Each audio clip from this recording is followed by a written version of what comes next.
Wow, Perry, this is quite a shop. This place looks, smells amazing. Those are some pretty big tools over there. I'm guessing you did not source those in Thunder Bay. Unfortunately, as much as I want to source tools and wood here, or at least locally, more locally, nope, I had to actually order in a lot of the tools you see in this room, um, especially that big bandsaw over there. That one came from Canadian Woodworking, I believe, from the Winnipeg location. We have multiple locations. Drum sander over there, right beside it. That one came from Confederated Tools, I believe London, Ontario. Even, believe it or not, even the small bandsaw over there, drill press. I had to order in. I believe the drill press actually came. Find a good price, you got to jump on it, especially nowadays. Mm-hmm. Everything's up. For sure. Did you go typically new? I see some hand tools and stuff over here. Do you like to go new, used, a mix of both? Is with the hand tools, I like to. I think everyone likes to have new tools or anything that's new to begin with. And what I realize and have been told that you know they don't make things like they used to. So I was kind of suggested to look for vintage uh, hand tools, chisels, if I could. Um, Chisels is one of those tools I use the most in here. So to get some high quality chisels in here, got to look around. eBay's your friend for that. Some garage sales, you know, I bet you even estate sales and things like that, right? When you find a old retired woodworker passes away, families like, oh, I'm not going to use any of this stuff, and that's right. yeah, They just want to get rid of it for cheap because they don't know what to do with it. yep. Guessing you do a lot of sharpening. I do. All right. So, if you don't mind me asking, what do you think it would cost for somebody if they wanted to get a started with a shop like this? I think when I first started on the first year, it was I think I pushed out about 40, $50,000. And what you're seeing in this shop altogether is over the $100,000 mark. That's the tools and the wood. Um, the last year, I kind of branched out again with doing the snare drums, and Mm, um, I start to get into violins. I'm trying to get my foot in the door to service and repair violins now. So uh, just got to keep spending to make things happen, right? right.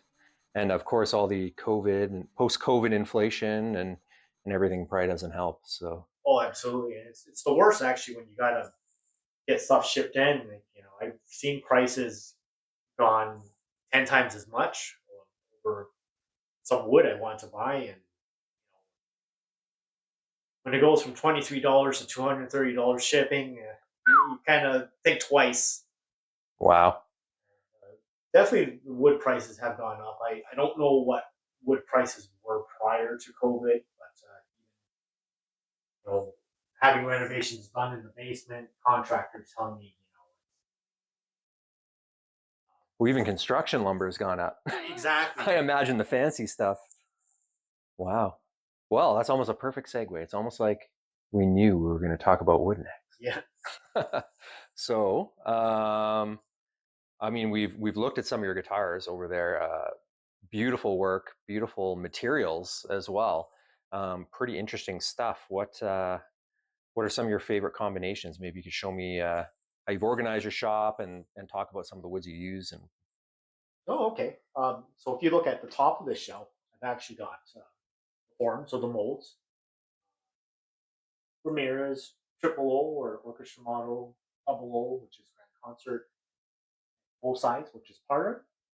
Actually, purchased from another luthier here in town a couple more molds at uh, another triple O, another double O, and I've got some more actually in the garage, just kind of floating around. Awesome. Yeah. And I'm guessing these are the neck woods. This next shelf I've got here is these pieces out front are what I use for laminations. Some Purple Heart over here, Wenge, even though it's a pretty small piece. This is, I believe, tiger wood. Ooh, cool. I used actually, I built a snare drum out of this. And underneath that, I've got some bloodwood, again, which I use for laminations. Behind there, most of this is going to be maple. This is all for electric guitar builds. Oh, okay. Yep. Yeah, yeah. Yeah, we spent most of the day talking acoustic, but forgot there's maybe some electric projects going on too. There are a few electric projects going on right now. They're just kind of on hold, but it's getting there. And we produced a guitar for Tumblestone last year. It was a baritone. Uh, we didn't build everything from scratch. It was the neck was built purchased pre-built, but we're moving forward now just to have everything done CNC. Cool. These look like tops to me. Those are guitar soundboards. This pile here is Sitka spruce and Engelmann at the bottom. This middle stack is Caucasian spruce, or known as Oriental spruce as well. Over here is my stack of Adirondack, Adirondack? Adirondack, Yeah. or I say red spruce because it's easier for me to say. Yeah. Awesome. And that's looking like backs. That's my stack of backs there. I don't know, maybe 30 guitars in there. What do you think? You got some work to do. I've got some work to do. Yeah. And below that is all the sides for those backs. Everything is actually stacked in a certain order, so if you look for a back or a set of sides, they'll match up to what's on the other pile there. Oh, perfect. Yeah. Now we've got fingerboard, fretboard stuff, right? That's right. This is what you had this on one of your previous guitars. That's right. This is that monotone Hadoop. Awesome. You actually saw on the guitar was much darker from finishing it. One of the things I will say about finishing a wood on a guitar, it does make it a little darker, and there are some woods I kind of wish I didn't finish, just because it gave it a little amber color to it, or and it almost gives it a completely different feel to the wood itself. Not physically, but in terms of the visual appeal. Right. Yeah. You had a vision and then it kind of changed a little. That's right. Right. Purple Heart. Purple Heart this year. Cool. And then I saw a Rich Light over here. What are your thoughts on the sustainable stuff? Rich Light. I can say that Martin and Gibson are starting to use Rich Light for fingerboards. Apparently, they've got Rich Light for bridges as well. This is actually, I believe they call it Columbia, which is almost when you sand it down, almost kind of looks like a little snakeskin pattern, a little Oh, sample yeah. over here. And Rich Light itself is wood material and resin composite mixed together. So it's strong, it's consistent, and again, and it's man-made. It's sustainability, right? Right, right. Another wood they use as well, replacement for ebony, is something called obsidian ebony, which is actually maple. I think they torrefy the wood and impregnate the wood itself with a really dark dye, so it looks and feels like real ebony. Right. And you were mentioning to me earlier that the practice of harvesting ebony and stuff, they're really going, they're looking for that dark wood, right? That dark black, and they'll cut a tree down, split it open, not find what they're looking for, and Move on to the next tree. yeah, That's right. There's a misconception with people thinking that ebony is pure black, in flesh, as we would call it. And it's not necessarily true, as far as I understand. It's probably only about 10% of the trees that are only of this pure black. And I'll give you an example here. I can't believe there's dust on your wood in here. Yeah. As much as this looks black, Yeah, you can actually see that this is probably been dyed over, but you can see some of that, it's almost like a beige kind of color coming through. right, like a little ripple. Yeah. Well, there's a better example over here, where right here at the side. That's just the nature of it. That's nature. All right. So, knowing what we know about wood, thank you for explaining some of this. What would you say, like, the most common or standard guitar uh, Tone woods. tone wood combination would be? Yeah, exactly. I'd probably say spruce and rosewood of some sort. There's definitely a lot of different rosewood family tone woods. One of the standards would be Indian rosewood. It's actually very nice to work with, and some of the tone woods that I got in of Indian rosewood, some of them had a little surprise in there where there was some pink and purple going and orange going through Hmm. the wood, and I didn't see it until I only sanded the boards down. And again, it was a surprise. Babinga is also in the rosewood family. I believe it's African rosewood. Okay. There's, I believe it's called Chechen, a Caribbean rosewood. I actually did build a guitar with Chechen.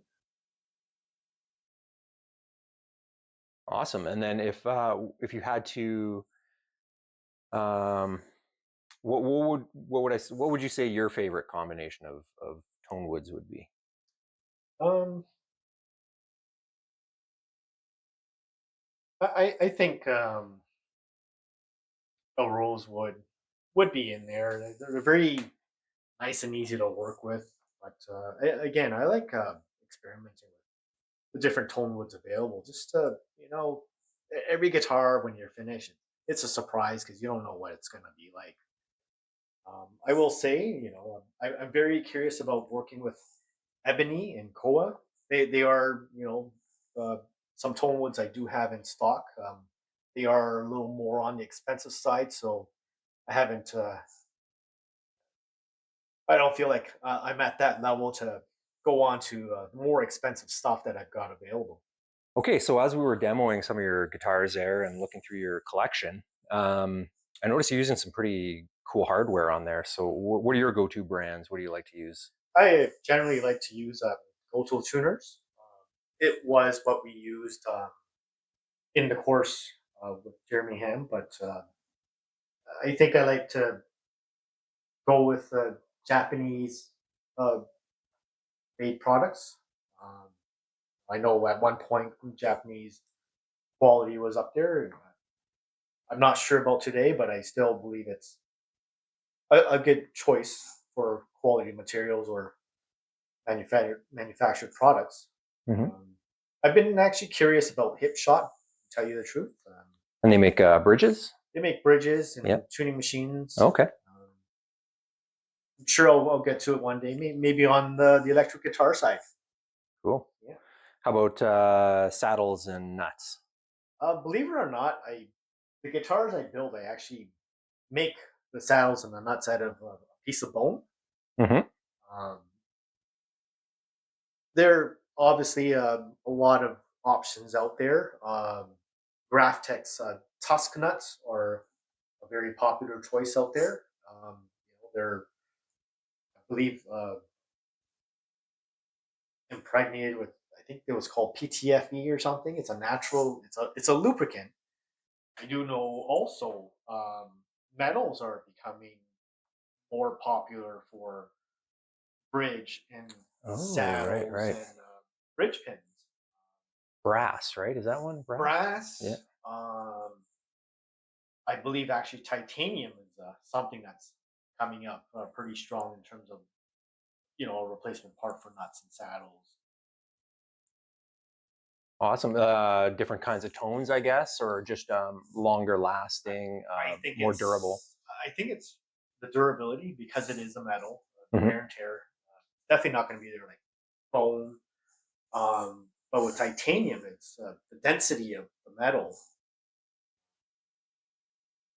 I imagine the sound vibrations would go through metal a lot better. Um, Actually, as an example, there's a company called Stradpet that makes titanium parts for violins. And one of the things about titanium, uh, even to say compared to some of the wood parts, a tailpiece on a violin, the titanium is much more lighter.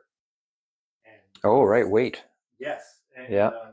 from what I understand, any weight that you can reduce off of a violin does help in terms of the sound. Yeah, that makes a lot of sense. Plus your shoulders. Yeah, Okay. How about Canadian brands? Are you familiar with Canadian brands and guitars. guitars, Uh, parts? we all know about Godin. We also own Barton Luthiery and Simon and Patrick. Um, they are the biggest Canadian manufacturers of guitars. Right. The second largest manufacturer of guitars here in Canada is a company called Prestige. I believe they're in BC, and I do remember reading that they only got 6 employees. Wow. That's the second biggest Second, thing. yeah. Wow. And there is also another company out in Quebec called Mackenzie Mar. I've actually had the pleasure to work on one of these guitars through a customer, and it was a Potter size guitar. It sounded fantastic. It came with a really fancy case at a great price. The only thing I will say about these Mackenzie Mar guitars is that they are manufactured in China, even though it says they're handcrafted. Just looking through this customer's guitar, I can definitely tell you it was mass produced and it wasn't, you know, Hmm. built one by one, so to speak. Right. Okay. So, saw something on your bench. What are you working on now? This is actually a customer's Taylor guitar. There's complaints of fret buzz and says it's not sounding as good as it used to. I've actually checked it for fret buzz, and believe it or not, it's actually not buzzing at all. So not too sure. I got to dive into it a little more. Up and over my shoulder here, I'm building guitar serial number 39, Ooh, look at and the sides on that. this Wow. is figured eucalyptus. You want to get a back shot there? Yeah. Holy. Eucalyptus. That's right. It's going to be koala guitars, not monkey guitars. Maybe I've actually taken this kind of half moon design for the sound hole off of Gordon's Senmo guitar there. Mm-hmm. And again, I kind of mentioned about the arm bevel. This Yeah. is actually made from Wenge. Ooh, yeah, look at the figuring in Yeah. that. Well, no, that's just Gotta the get way. that. That's just the way the wood is. Wow, I gotta get better light on that.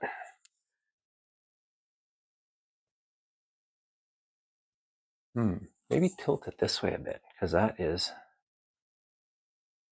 yeah, cool. And this guitar will have a sound port over here. I just haven't drilled it because I'm actually in the stage of bench polishing the body right now. The neck of the guitar is actually right over here. Okay. I've been carving. Just recently glued on the headstock plate. Gotta bring it down to its final shape, and it's almost there. It's getting there. Cool.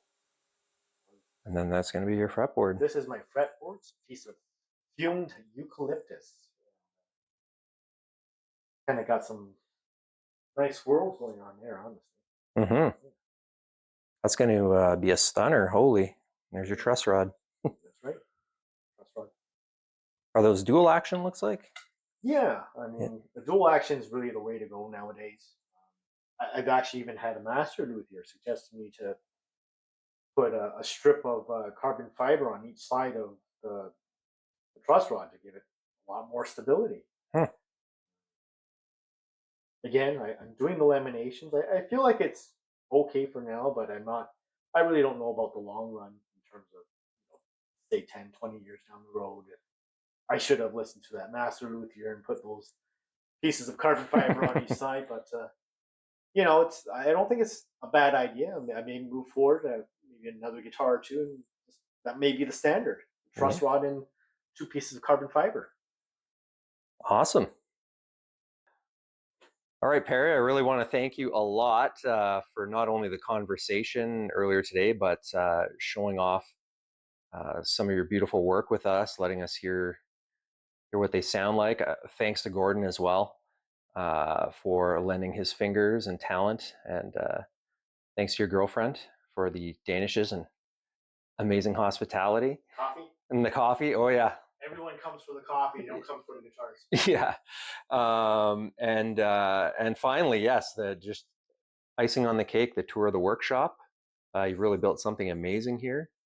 And looking forward to seeing what you're going to continue to do in the future.